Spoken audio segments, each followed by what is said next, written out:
आज जो खबर है उस पर आने से पहले कुछ किस्से आपको सुनाना चाहता हूं। अमूमन होता यह है कि जो बात है वह पहले कही जाती है और संदर्भ, प्रसंग, दृष्टांत ये बाद में कहे सुने जाते हैं, मगर आज राह बदल करके थोड़ा चलते हैं। पाकिस्तान के एक जनरल थे और उन्होंने वहां की हुकूमत अपने हाथ में ले रखी थी, यानी कि सैनिक तानाशाह थे। नाम था याह्या खान। वह आदमी शराब और औरतों का इतना बड़ा शौकीन था कि एक रात याह्या खान अपनी महिला मित्र को खुद ही छोड़ने के लिए बाहर आ गए और बिना कपड़ों के वो अंदर से बिना कपड़ों के ही निकले और इस जिद पर अड़ गए कि अपनी महिला मित्र को वही उसके घर छोड़ करके आएंगे।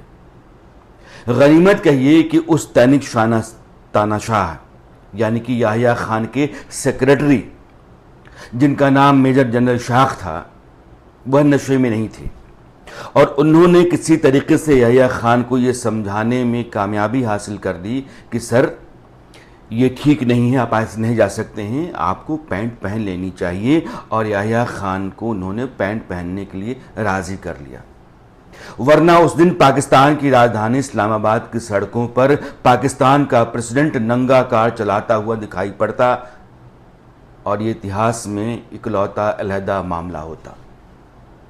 ये मैं नहीं कह रहा हूं, बल्कि उस किताब की दास्तान सुना रहा हूं जिसे हसन अब्बास ने लिखा है। किताब का नाम है पाकिस्तान ड्रिफ्ट इनटू एक्सट्रीमिज्म। इस किताब को पढ़िएगा, दिलचस्प है। वो जो जनरल थे याह्या खान, जब भारत ने पाकिस्तान को 1971 की जंग में घुटनों के बल बिठाया तो पाकिस्तान की हुकूमत या पाकिस्तान के असली हुक्मरान वही जनरल याह्या खान थे। याह्या की एक मित्र हुआ करती थी, उनका नाम था अकलीम अख्तर, और याह्या उनके इतने अंतरंग संबंध थे कि लोग अकलीम अख्तर को जनरल रानी कह करके बुलाया करते थे। बीबीसी के संवाददाता थे बेनेट जोन्स, उनकी किताब है पाकिस्तान आई ऑफ द स्टॉर्म। इसमें वे याह्या खान के एक वाकये का जिक्र करते हैं। वे लिखते हैं कि ईरान के शाह पाकिस्तान के दौरे पर आए हुए थे, यानी कि पाकिस्तान के वे मेहमान थे और अपनी यात्रा पूरी करके उनको ईरान लौटना था। उनके लौटने का वक्त हो चला था, लेकिन याह्या खान अपने बेडरूम से निकल नहीं रहे थे। जो लोग थे उनके वो बहुत परेशान हो रहे थे और चाहते थे कि जनरल बाहर आएं। जब कोई रास्ता नहीं दिखा तो अकलीम अख्तर को यानी कि जनरल रानी को ये कहा गया कि मैडम आप तो जा सकती हैं, आप जरा अंदर जा करके देखिए, उनको बुला करके लाइए। जब वे अंदर गई तो याह्या खान बिस्तर में एक बेहद मशहूर गायिका के साथ पड़े हुए थे। उन गायिका की चर्चा याह्या खान के साथ कई जगहों पर आपको पढ़ने को मिल जाएगी। उनका नाम था नूर जहां। गाना सुना है ना आपने, जवां है मोहब्बत हंसी है ज़माना, लुटाया है दिल ने खुशी का खजाना। ये उन्हीं का गाया हुआ है और बेइंतहा हिंदी गाने उन्होंने गाए। मलिका तरन्नुम कहा जाता था नूर जहां को। लता जी भी उनकी बड़ी मुरीद थी, मगर देश के बंटवारे के वक्त नूर जहां पाकिस्तान चली गई। एक और दास्तान पाकिस्तानी जनरल की, उसके बाद मुद्दे पर आते हैं। जनरल जियाउल हक। जिया को आप जानते होंगे, पाकिस्तान के पूर्व प्रधानमंत्री जुल्फिकार अली भुट्टो का तख्ता पलटने और उनको फांसी पर चढ़ाने का काम जनरल जिया ने ही किया था। लेकिन जो जनरल जिस आदमी को कुर्सी से उठा करके फेंक बैठा, उस आदमी के आगे कभी उसकी घिग्गी बंधी रहती थी। भुट्टो ने जिया को कई सीनियर अफसरों को बाईपास करके आर्मी चीफ बनाया, क्योंकि जिया का जी हुजूरी करने में कोई मुकाबला नहीं था। और बहुत सारे लोगों ने भुट्टो को समझाया था कि आप गलत कर रहे हैं, इस आदमी को आप आर्मी चीफ मत बनाइए। लेकिन जिया भुट्टो के आगे जिस तरीके से भीगी बिल्ली बने रहते थे, भुट्टो को कभी लगा नहीं कि ये कुछ कर सकता है। एक बार जनरल जिया ने कुरान भेंट करते हुए भुट्टो के सामने उस पर हाथ रख करके कसम खाई थी कि वे हमेशा उनके वफादार रहेंगे, लेकिन उसी जियाउल हक ने भुट्टो को फांसी पर चढ़ा दिया या लटका दिया। अब जेर बहस पर आते हैं, यानी कि जो बात चर्चा में है। पाकिस्तान ने अपने army chief general Asim Munir को सेना का सबसे बड़ा ओहदा या सबसे बड़ा तमगा कहिए फील्ड मार्शल से नवाजा है। आजाद पाकिस्तान के इतिहास में यह दूसरी बार है कि एक आर्मी चीफ को फील्ड मार्शल का तमगा दिया गया है। इससे पहले यानी कि जनरल आसिम मुनीर से पहले जनरल अयूब खान थे, उनको फील्ड मार्शल का सम्मान दिया गया था। Field marshal general Ayub Khan, और उनके बाद अब आसिम मुनीर, और इस बार शहबाज शरीफ की सरकार ने आसिम मुनीर को फील्ड मार्शल बनाया है। कहा यह गया है कि आसिम मुनीर ने जो वीरता दिखाई, जो साहस दिखाया, पाकिस्तान की संप्रभुता और उसके अखंडता को जिस तरीके से अक्षुण्ण रखने में उन्होंने अहम भूमिका निभाई, उसकी खातिर वे ऐसे जनरल हैं जो पाकिस्तान में न भूत हो न भविष्यति। गजब है भाई। जिस जनरल ने पाकिस्तान की ऐसी तैसी करवाई, जिसकी फौज की हिंदुस्तान के हमलों ने कमर तोड़ करके रख दी, ना सिर्फ आतंकवादियों के पाकिस्तान के भीतर और पीओके में 9 अड्डे तबाह किए गए, बल्कि पाकिस्तान की आर्मी और एयरफोर्स के 11 अहम ठिकानों, जिसको आप बेस कहते हैं, आर्मी बेस, एयरफोर्स का बेस, उनको नेस्तनाबूद कर दिया गया। उस आदमी को शहबाज शरीफ की सरकार सबसे बड़ा जनरल कह रही है। क्या बात है। यही पाकिस्तान की असलियत है, यही उसकी औकात। तुम्हारा डिफेंस सिस्टम ध्वस्त, तुम्हारे सारे हमले नाकाम, तुम्हारे यहां चारों तरफ कोहराम, और सबसे बड़ी बात कि जंग के दौरान तुम्हारा जनरल बंकर में बैठा रहा, कहीं दिखाई नहीं पड़ा कि आसिम मुनीर कहां है, फौज लड़ रही है, कहीं नजर नहीं आया, और तुम कहते हो कि मेरा जनरल बहादुर, उसकी जय हो जय हो। हार को पुरस्कार, कायर का एहतराम, यह सिर्फ पाकिस्तान में हो सकता है। भारत को छोड़िए, दुनिया भी इस बात पर दंग है कि ये किस बात का पुरस्कार है। पाकिस्तान जो भारत के हाथों बुरी तरीके से पिटा, उसके जनरल को वहां की सरकार कहती है कि बहुत बहादुर है। पाकिस्तान के ये वही जनरल हैं जिन पर गुजरांवाला कोर कमांडर रहते हुए 90 करोड़ रुपए की उगाही करने का आरोप है। ये वही जनरल है जिसकी शिकायत तब के प्रधानमंत्री इमरान खान से की गई थी। ये वही जनरल आसिम मुनीर हैं जिनके पास आज की तारीख में 216 करोड़ से ज्यादा की संपत्ति है। कहां से है? आप यूं समझिए कि 90 एकड़ जमीन तो इस आदमी ने जनरल होने के नाते ले रखी। ये आदमी जनरल नहीं, करप्शन का कारिंदा है। वैसे पाकिस्तान का इतिहास पलट करके आप देखेंगे तो वहां के जितने भी जनरल हैं और वहां की आर्मी, वो पूरे मुल्क को लूटती रही है। और मुनीर ने तो ऐसी दबंगई दिखा रखी है कि उसने आर्मी एक्ट में बदलाव करवा दिया और रिटायरमेंट की जो एज है, जिसकी अपर लिमिट 64 साल की होती है, उसको उसने खत्म करवा दिया।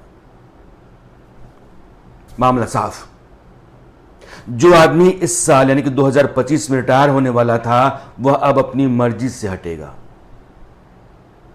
क्या देश है, क्या फौज है, क्या सरकार है और क्या सेनापति। लगता तो यही है कि मुनीर ने कहा होगा कि शहबाज शरीफ, यार भारत ने इतना पीटा है कि मुल्क में मेरे कपड़े तो फट ही रहे हैं, तुम्हारी भी भद्द बहुत पिट रही है। इसलिए माहौल बदलते हैं, जंग का मौसम लाते हैं, जीतने वाला मौसम बनाते हैं। तुम मेरे लिए वीरता और साहस का सबसे बड़ा जो ओहदा है, तमगा है, उसका अनाउंसमेंट करो, और मैं तुम्हारी तारीफ करके जो तुम्हारी मिट्टी पलीद हो रही है उसको तुम्हारी लीडरशिप के लोहे में तब्दील कर दूंगा। मैं तुम्हारा काम करूं, तुम मेरा काम करो। हुआ यही। हमें तो देख करके हैरत हो रही है कि पिटने के बाद भी आदमी कैसे जश्न मनाने का फरेब गढ़ लेता है। बेशर्मी, बेहयाई और बेगैरत होने की इंतहा है ये। गजब के एक्टर हैं ये पाकिस्तानी, ऊपर से शाहिद आफरीदी और शोएब अख्तर। उनकी तस्वीरें आपने देखी होंगी, नहीं तो जाकर के गूगल पर आप देख लीजिएगा। ये दोनों आसिम मुनीर के गले लग रहे हैं, उसको चूम रहे हैं, ऐसे जैसे आसिम मुनीर उनका जनरल नहीं, जंग जीत करके आया हुआ सेनापति है।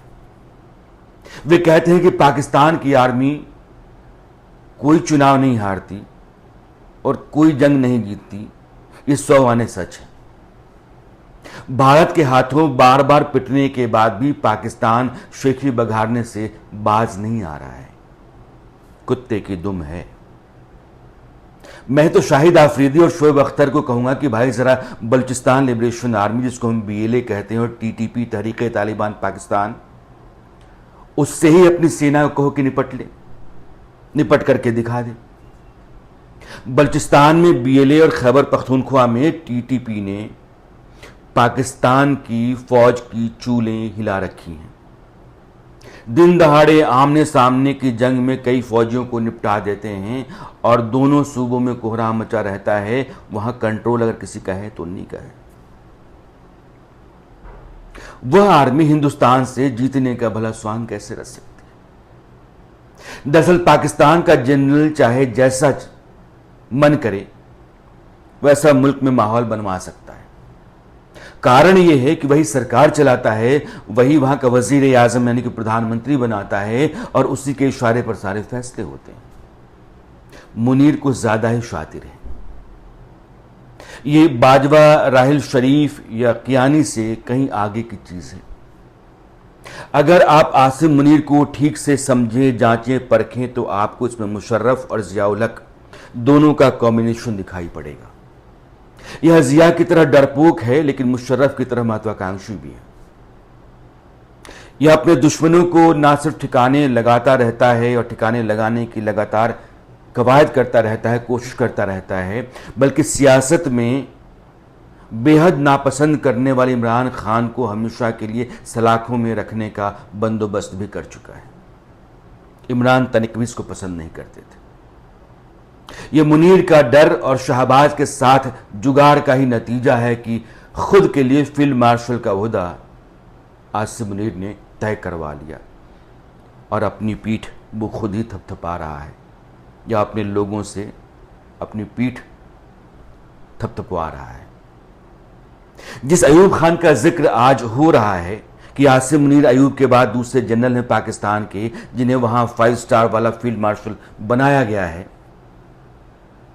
तो इसके साथ एक और जिक्र होना चाहिए और मुझे लगता है कि यह जिक्र कहीं जरूरी है और ये कि मुनीर अयूब वाली चाल चल सकता है। अयूब वाली चाल क्या है? 1958 में पाकिस्तान के राष्ट्रपति हुआ करते थे सिकंदर मिर्जा। उन्होंने सेना के समर्थन से संविधान को निरस्त कर दिया और जनरल अयूब को कहा कि मैं तुमको फील्ड मार्शल बना दूंगा। बना भी दिया। पूरे मुल्क में कहीं भी किसी को चूं चौपड़ नहीं करना चाहिए, देख लो सबको।